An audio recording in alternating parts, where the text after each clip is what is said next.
میں طلاق لینے کے بعد بھی اپنے شوہر کے ساتھ رہ رہی تھی اور ہم دونوں بہت خوش تھے۔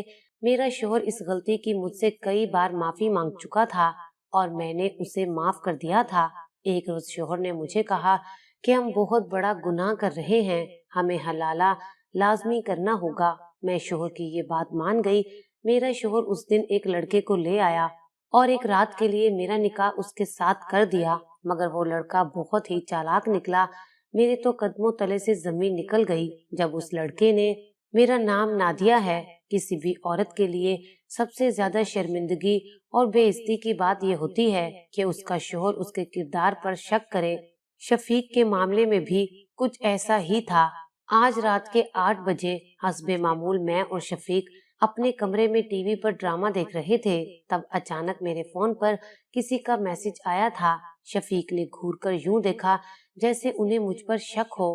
شرارتاً میں نے بھی اپنا فون اپنے پاس رکھ لیا۔ وہ کہنے لگے، اپنا فون مجھے دو، کس کا میسج آیا ہے؟ میں نے کہا، نہیں دکھاؤں گی، تم خواہ مجھ پر شک کرتے ہو، مجھ پر اب یقین کرنا پڑے گا ورنہ مجھے چھوڑ دو۔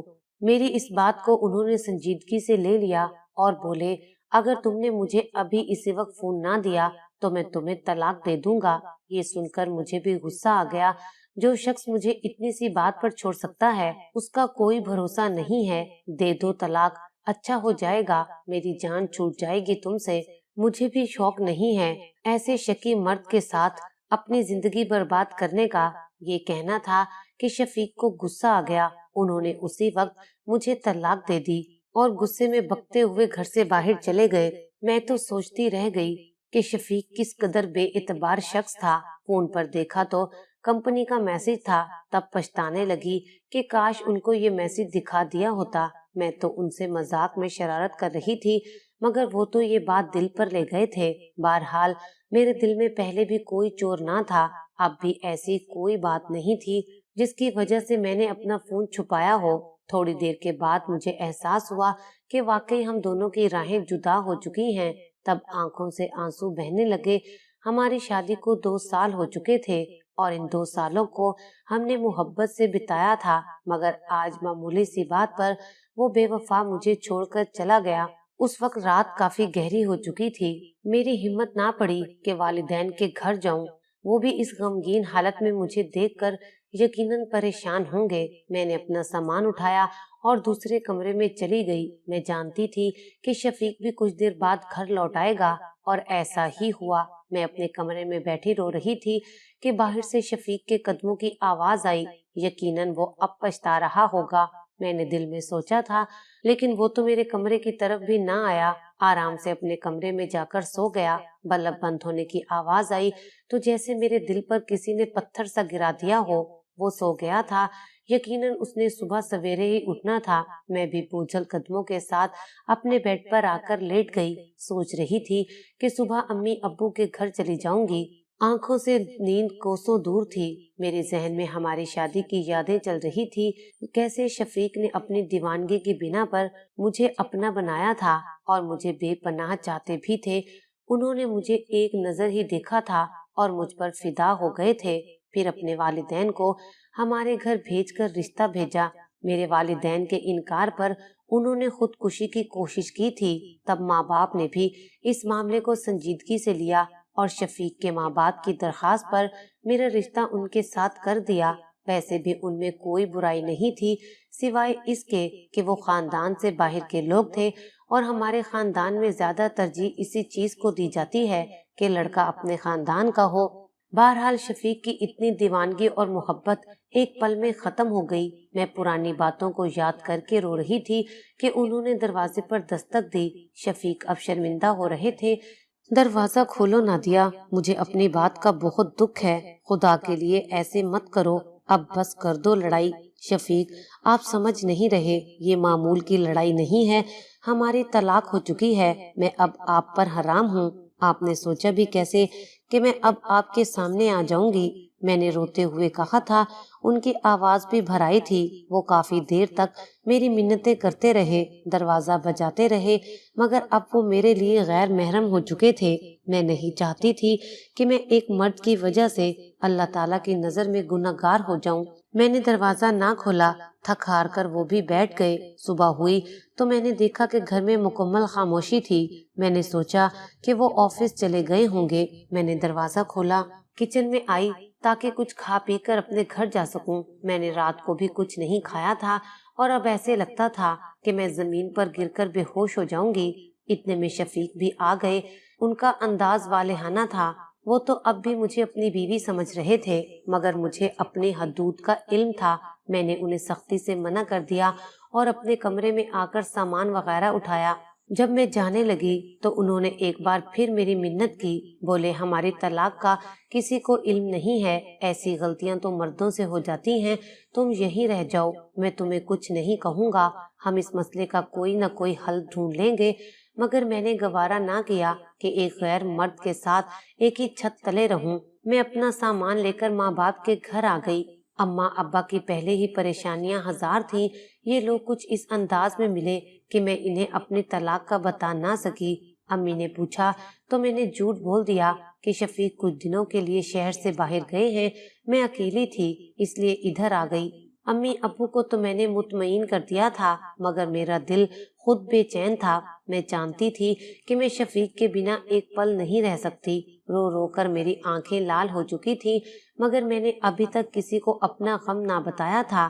امی ابو کو بھی حقیقت کا علم نہیں تھا، لیکن دل کو یہی سوچ کھائے جا رہی تھی کہ میں یہاں کتنی دیر رہوں گی، ایک نہ ایک دن تو انہیں پتہ چل ہی جائے گا، مگر پھر غم کا اتنا بڑا پہاڑ یہ لوگ کیسے برداشت کریں گے۔ اگلے دن میں اپنے کمرے میں بیٹھی رو رہی تھی کہ شفیق کا فون آ گیا۔ وہ اب بھی منتیں کر رہے تھے کہ تم مان جاؤ۔ انہیں شاید سمجھ نہیں آ رہی تھی کہ وہ مجھے طلاق دے چکے ہیں اور اب اس بات کی کوئی گنجائش نہیں ہے کہ میں دوبارہ ان کے ساتھ بیوی بن کر رہوں۔ شفیق کے مجبور کرنے پر میں نہ مانی۔ تب انہوں نے انوکھی بات کہی۔ بولے، اب اگر تم ایک ہفتے کے اندر گھر واپس نہ آئی تو میں کسی اور عورت سے شادی کر لوں گا۔ یہ بات سن کر میں تڑپ کر رہ گئی، مگر اب ہمارا رشتہ ہی کیا رہ گیا تھا کہ میں کس قسم کا حق جتاتی۔ میں نے کہہ دیا، اگر آپ کو کوئی اور اچھی عورت ملے تو بھلے دوسری شادی کر لیں، مگر میں تو عمر بھر آپ کے نام پر بیٹھی رہوں گی۔ یہ سن کر شفیق بھی بے تاب ہو گئے۔ ان کو میری محبت کا علم ہو گیا تھا کہ میں انہیں کتنا چاہتی ہوں۔ تبھی اگلے روز گھر پر دستک ہوئی۔ اماں نے دروازہ کھولا تو سامنے شفیق کھڑے تھے۔ اماں حیران ہو کر پوچھنے لگی، بیٹا تم تو شہر سے باہر گئے تھے؟ وہ نادم ہو کر بولے کہ میں واپس آ گیا ہوں اور نادیہ کو لینے آیا ہوں۔ اماں ابا کے سامنے میں نے پہلے ہی جھوٹ بول دیا تھا کہ شفیق باہر گئے ہیں اور طلاق کی کوئی بات نہیں کی تھی، تبھی میں نے ان کا بھرم رکھا۔ اماں کہنے لگی، بیٹیاں اپنے گھر میں ہی اچھی لگتی ہیں، تم اپنے شوہر کے ساتھ چلی جاؤ۔ شفیق بھی کسی گہری سوچ میں ڈوبے ہوئے تھے۔ میں نے سوچ لیا تھا کہ ابھی تو شفیق کے ساتھ چلی جاتی ہوں، مگر پھر کسی دارالامان میں پناہ لے لوں گی۔ تبھی ان کے ساتھ گاڑی میں آ کر بیٹھ گئی۔ وہ بڑے نادم تھے، کہنے لگے کہ میں نے اس سب کا حل سوچ لیا ہے، ہم دوبارہ میاں بیوی کے رشتے میں بن سکتے ہیں اگر تم تھوڑا سا تعاون کرو۔ کیسا تعاون؟ میں نے انہیں حیرت سے پوچھا تھا۔ تم تو جانتی ہو جب میاں بیوی کی طلاق ہو جاتی ہے تو پھر ان کے لیے ایک ہی راستہ رہ جاتا ہے۔ مجھے میرے دوست نے بتایا ہے کہ اگر تمہاری بیوی کسی اور کے ساتھ کچھ دن کے لیے نکاح کر لے تو دوسرے شوہر کی طلاق دینے کے بعد ہم دوبارہ ایک ہو سکتے ہیں۔ شفیق کی بات سن کر میں کام کر رہ گئی تھی۔ شفیق، آپ نے سوچ بھی کیسے لیا کہ میں کسی اور سے نکاح کروں اور پھر اس کے ساتھ چند دن رہ بھی لوں؟ میں کوئی کھلونا تو نہیں ہوں، آپ نے یہ بات سوچی بھی کیسے؟ میں ان کی سنگ دلی دیکھ کر رو پڑی تھی۔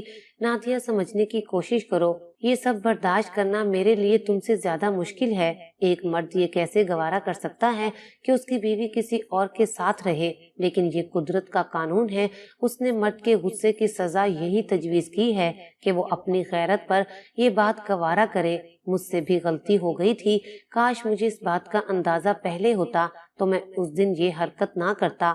تم جانتی ہو میں تم سے کتنی محبت کرتا ہوں، بس ذرا سا شکی مزاج ہوں، تم برداشت کر لیتی تو کیا ہو جاتا، آج ہم اس مشکل میں تو نہ پھنستے۔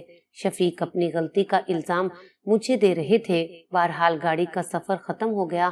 شفیق نے گاڑی روکی، مجھے گھر کے اندر چلنے کا کہا۔ میں نے کہا، میں گھر نہیں جاؤں گی، مجھے کسی دارالامان میں جانا ہے۔ میرے آفس میں ایک لڑکا ہے، وہ بہت ہی غریب اور یتیم ہے، اسے کوئی بھی کمپنی نوکری دینے کو تیار نہیں تھی۔ میں نے اس لڑکے کو نہ صرف نوکری دی بلکہ اسے کام بھی سکھایا۔ وہ مجھے اپنا بڑا مانتا ہے، وہ لڑکا بہت بھروسے والا ہے۔ شفیق کی ساری بات میری سمجھ میں آ رہی تھی۔ وہ لڑکا تم سے نکاح کر لے گا اور کچھ دن بعد تمہیں طلاق دے دے گا۔ میں جانتا ہوں اسے، وہ میری بات ضرور مانے گا، تمہیں عزت سے رکھے گا۔ تم کیوں گھبرا رہی ہو؟ چند دن کی تو بات ہے، اس کے بعد سب کچھ پہلے جیسا ہو جائے گا۔ شفیق مسلسل اصرار کر رہے تھے کہ میں ان کے 17 سالہ ملازم سے نکاح کر لوں اور پھر ہم دوبارہ اسی رشتے میں بن جائیں گے۔ جبکہ میں راضی نہ تھی، تب شفیق نے مجھے دھمکی دی کہ اگر میں نے ایسا نہ کیا تو وہ اپنی جان دے دیں گے اور زندگی بھر میں تڑپتی روتی رہوں گی۔ میں ان کی جنونی طبیعت سے اچھی طرح واقف تھی، وہ سچ میں اپنی جان لے لیتے۔ بالآخر مجبور ہو کر میں نے سر جھکا لیا۔ میرے پاس اس کے علاوہ اور کوئی چارہ بھی نہیں تھا، مگر میرا دل خون کے آنسو رو رہا تھا۔ شفیق نے گاڑی اپنے آفس کی طرف موڑ لی تھی۔ آدھے گھنٹے میں ہم ان کے آفس پہنچ گئے۔ انہوں نے فون کر کے اس لڑکے کو اپنے آفس بلا لیا۔ 15 منٹ کے بعد ایک دبلا پتلا سا نوجوان بیرونی دروازے سے اندر داخل ہوا۔ اس لڑکے کو دیکھ کر ہی میری سمجھ میں آ گیا تھا کہ یہ کتنا قابل بھروسہ ہے۔ اس کے چہرے کے تاثرات اور مجھے دیکھنے کا اس کا انداز بتا رہا تھا کہ یہ لڑکا اتنا بھی معصوم اور تابع دار نہیں ہے جتنا کہ میرے شوہر کو لگتا ہے۔ وہ تو ہمیشہ لوگوں پر بھروسہ کرتے آئے تھے، مگر لوگ انہیں عین وقت پر دھوکہ دے دیتے تھے۔ میں جانتی تھی کہ یہ لڑکا بھی قابل بھروسہ نہیں ہے، اور پھر مجھے اس بات کا اندازہ تب ہوا جب شفیق کی ساری بات سمجھانے پر لڑکے کی آنکھوں میں ایک عجیب سی چمک آ گئی۔ اس کے لیے تو یہ ایک سنہری موقع تھا۔ وہ اپنی ہر بات منوانا جانتا تھا، مطلب نکاح کے بعد وہ شفیق کو بلیک میل کرے گا۔ اس کی شکل و صورت اور بات کرنے کا انداز انتہائی چالاک لوگوں کی طرح تھا اور وہ کافی مطلبی لگتا تھا، مگر شفیق کو نہ جانے کیوں اس پر بھروسہ تھا۔ میرا دل بوجھل سا ہو رہا تھا۔ تھوڑی ہی دیر میں ہم تینوں گاڑی میں آ کر بیٹھ گئے۔ شفیق گاڑی چلا رہے تھے، یہ لڑکا ان کے ساتھ ڈرائیونگ سیٹ پر بیٹھا تھا، جبکہ میں پچھلی سیٹ پر بیٹھی اپنے نصیب پر آنسو بہا رہی تھی۔ ہم لوگ مولوی صاحب کے گھر پہنچ گئے۔ مولوی عدیل میرے شوہر کو نہیں جانتے تھے، مگر مولوی صاحب کے بارے میں مشہور تھا کہ یہ لوگوں کی مدد کرتے ہیں، جبکہ ان کی بیوی کے بارے میں بھی لوگ یہی کہتے تھے کہ وہ ایک رحم دل خاتون ہیں۔ علامہ عدیل اور ان کی بیوی کو تقریباً ہمارا سارا محلہ ہی جانتا تھا، مگر وہ ہمیں نہ جانتے تھے اور ہم بھی آج پہلی بار ان سے ملنے آئے تھے۔ ان کے گھر پہنچ کر ہم نے دروازے پر دستک دی۔ مولوی عدیل نے ہمیں مہمان سمجھ کر اپنے گھر میں بٹھا لیا۔ تب میرے شوہر نے ان کو ایک فرضی کہانی گھر کر سنا دی۔ مولوی صاحب سے کہا کہ میں اس لڑکے اور اس لڑکی کا نکاح کروانا چاہتا ہوں، ان دونوں کا سرپرست بن کر انہیں ایک پاک اور مقدس رشتے میں باندھنا چاہتا ہوں، کیونکہ یہ دونوں ایک دوسرے سے محبت کرتے ہیں۔ ان کے گھر والے ان کی شادی کے خلاف ہیں، اس لیے آپ ان کا نکاح بڑھا دیں۔ مولوی صاحب کو ساری حقیقت معلوم نہ تھی، جبکہ میرے بہتے آنسو کچھ اور ہی کہہ رہے تھے۔ انہوں نے مجھ سے کئی بار پوچھا کہ میں اس نکاح پر راضی ہوں یا نہیں، مگر میں نے بھی حامی بھر لی۔ اپنے شوہر کی باتوں کے خوف سے میں نے بھی رضامندی ظاہر کر دی، مگر مجھے یہ سب ٹھیک نہیں لگ رہا تھا۔ تب اندر سے مولوی صاحب کی بیوی آ گئی۔ وہ بولی لڑکی کو میرے پاس بھیج دے، مجھے ان سے کچھ باتیں پوچھنی ہیں۔ مولوی صاحب نے مجھے اپنی بیوی کے پاس بھیج دیا۔ میں ان کے سینے سے لگ کر پھوٹ پھوٹ کر روتی رہی۔ مجھ سے رہا نہیں گیا، میں نے اپنی ساری کہانی انہیں سنا دی۔ میری بات سن کر وہ کانوں کو ہاتھ لگانے لگی۔ بیٹی، تم اور تمہارا شوہر کس جہاں میں رہتے ہو؟ تم مسلمان لوگ ہو یا بس کلمہ پڑھا ہے؟ اسلام کی تعلیمات کے بارے میں انسان کو خود علم ہونا چاہیے، نہ کہ ہر ایرے خیرے سے پوچھ لے۔ تم اپنے شوہر کو سمجھاؤ کہ طلاق کی عدت پوری ہونے کے بغیر عورت دوسرا نکاح نہیں کر سکتی۔ کیا اسے اتنی سی بات نہیں معلوم؟ اور پھر یہ تو اللہ تعالیٰ کا حکم ہے کہ اگر میاں بیوی طلاق کے بعد بھی 3 مہینے تک آپس میں رجوع کر لیتے ہیں تو طلاق نہیں ہوتی۔ کیا تم نے اپنے شوہر کو یہ بات بھی نہیں بتائی؟ میں نے نفی میں سر ہلا دیا۔ سچ تو یہ ہے کہ میں نے کبھی دین کی تعلیم حاصل کرنے کی کوشش ہی نہیں کی، اور شفیق کے دینی معاملات تو مجھ سے بھی کمزور تھے۔ البتہ مجھے موٹی موٹی چیزوں کا علم تھا جس پر میں عمل بھی کرتی تھی۔